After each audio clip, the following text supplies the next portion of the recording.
Hey guys, Technomentary here with the video for you guys. In today's video, we're going to be taking a look at iOS 15 on the iPhone 11 Pro here that we have. We recently updated this phone to the latest version of iOS, which is iOS 15, as you may know already by now with the release of the iPhone 13 lineup. In this video, we're going to talk about our experience, some of the top features, and finally discuss whether you should upgrade or not to iOS 15. But before we dive into today's video, if you guys are new to our channel, we do a lot of tech news reviews and giveaways, so make sure that like and subscribe button. And also, if you guys are in the market for any of these devices at a discounted rate, make sure you guys check out the links in the description section. So if you haven't updated your phone, it's going to be pretty straightforward. Most of the updates are going to come through settings.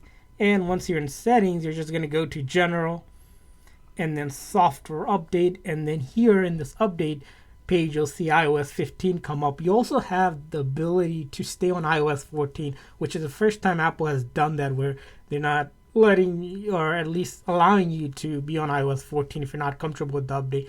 As you can see here, by the time we update to iOS 15, there has been some fixes already and bug fixes, and now we're at iOS 15.1, which will update shortly as well. But this is specifically on iOS 15. So when we did upgrade it, it took about 30 minutes or so, even with the iPhone 11 Pro, which is a pretty powerful device. It's going to take your time if you're doing it over the air. You can also do it through iTunes to get the update. So once you update the phone, you're going to be able to do a lot of things with it. Of course, the first thing you'll notice is change layout of the phones. You'll see a change in the actual GUI over here, or the interface. You'll see the rounded bezels over here with the actual graphics here. You also see updates to some of the popular apps like Map, for example. Now you have this global interactive map, which you'll be able to kind of see it as a global firsthand. You also see these guides that are out, a little bit more focus on getting Apple users to utilize the Maps app. Same with weather as well.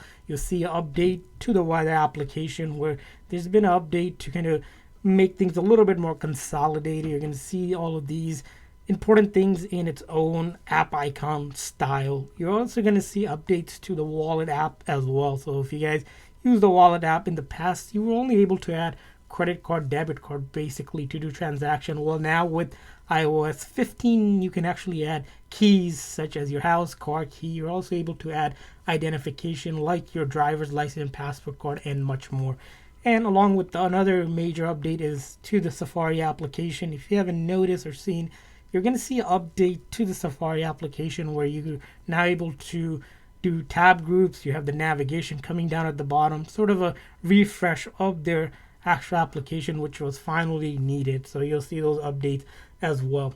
And another update you'll see is FaceTime. Now, if you're signed into FaceTime, you can now actually send a link to anyone and they can join FaceTime, whether they have Android phone, Windows PC. As long as they have an internet connection and a browser, they can join you. Now you can literally FaceTime anyone, whether they're an Apple user or not. You also see update to offline Siri here. If you have used Siri in the past, it's a little slow, but now it's doing on the device processing, which Apple claims to be a little bit faster. You also have the ability to now drag and drop photos, videos, pretty much media across applications that support it. So if you were to grab a picture from the internet, you can actually move it around. So that's going to be another feature. And then you also see the update to your camera application, where now you're able to actually take a photo or existing photo and identify live text or text on it, and then copy that text over to wherever you need to. So that's going to be another neat feature coming out with iOS 15. And of course, there's been updates to privacy and much more going on. And so overall, the performance of the phone has been well so far. We haven't seen any sort of lag or any issue that's major or noticeable so far yet. So that's been good. So performance-wise, good.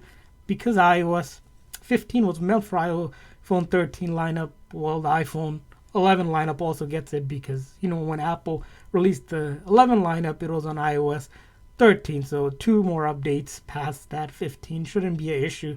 And if we talk about the battery life on iOS 15 on the iPhone 11 Pro, as you know, when we did update it, you're going to see this calibration message on the iPhone 11 lineup, which sometimes could be good for you because there has been a bug known to kind of not report the actual maximum capacity. When you get a new phone, it's at 100%. You may see this drop a couple percentage, but with the update, it might recalibrate and that might go up. So that's going to be one thing you'll probably notice if you haven't updated yet. So go ahead and do the update.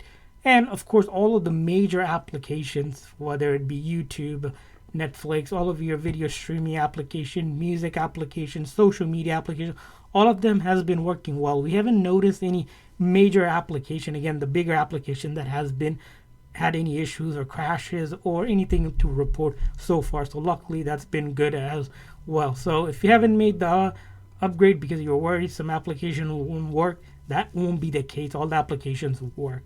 So overall, is the update worth it or not? Well, to us, we think it's worth it so far on the 11 Pro, and that's going to be the case because sooner or later you're going to have to update it. But you can always hold off till Apple releases a couple more updates. I don't see any issue with that either. It's only your personal preference. But so far, we can verify that the iPhone 11 Pro holds up well on iOS 15. If you guys updated to iOS 15 on the iPhone 11 Pro, leave a comment in the comment section, kind of to give your opinion on iOS 15. Is it worth it or not? Also, your experience so far. So thanks for watching, guys. See you guys next time.